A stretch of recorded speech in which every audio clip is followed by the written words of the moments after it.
Olá, meu nome é Gabriel e hoje eu vou falar um pouquinho sobre a Síndrome de Mendelson, que se trata de uma pneumonite química associada à expiração do ácido gástrico, ou seja, uma inflamação hiperreativa dos bronquíolos e dos sacos alveolares. A Síndrome de Mendelson foi descoberta pelo médico obstetra e cardiologista com o mesmo nome, Mendelson, e foi descrita pela primeira vez em 1946, durante uma cesárea de emergência, em que a paciente ela teve uma aspiração gástrica durante a anestesia geral.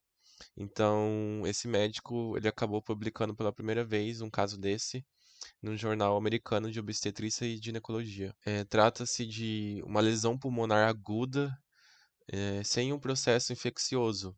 Então, o pH ele vai estar muito ácido, como sabemos, o pH é menor que 2,5, se tratando de um ácido clorídrico, um ácido estomacal, e ele tem uma proporção de 0,3 ml por quilo.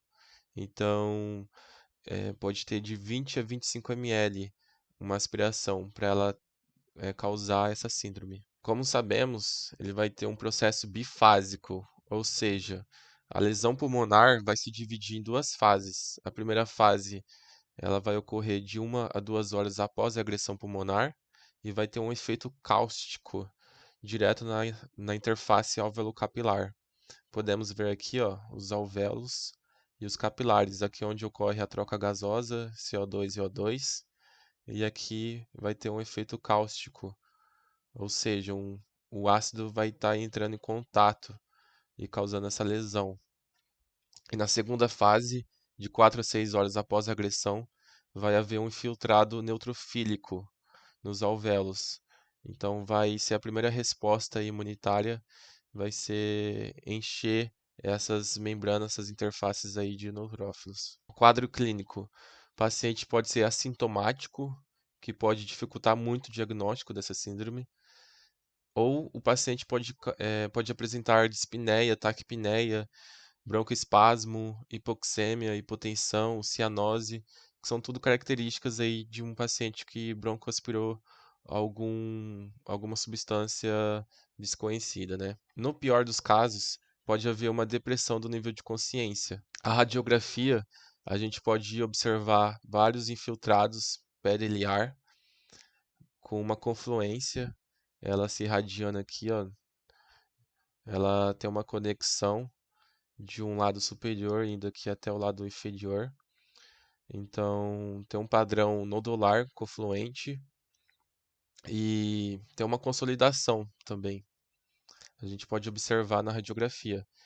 Uma coisa importante a falar é que a radiografia, a tomografia, ela raramente é feita nessa síndrome, porque o médico ele já é capaz de deduzir durante a anestesia, durante o procedimento cirúrgico, que ela pode ter broncoaspirado o suco gástrico.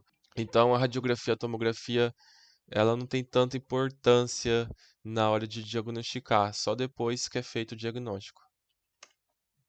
Tomografia a gente pode ver também um vidro fosco e nódulos bastante presentes aqui na, no segmento basal posterior. Aqui a gente pode ver o segmento posterior. Esse é o lóbulo direito, são 3 lóbulos, e a gente pode ver que ele tem uma predominância aqui, ó, na parte inferior aqui. Aqui também a gente pode observar uns contornos indefinidos. Então, a gente já pode fazer esse diagnóstico da síndrome de Mendelson. O tratamento consiste no suporte ventilatório com oxigenoterapia, cânula nasal, catéter nasal, sempre tem uma manutenção das vias aéreas, e nos casos mais graves, a gente vai tratar esse paciente como uma insuficiência respiratória aguda. Então, no caso mais grave, a gente pode até intubar esse paciente.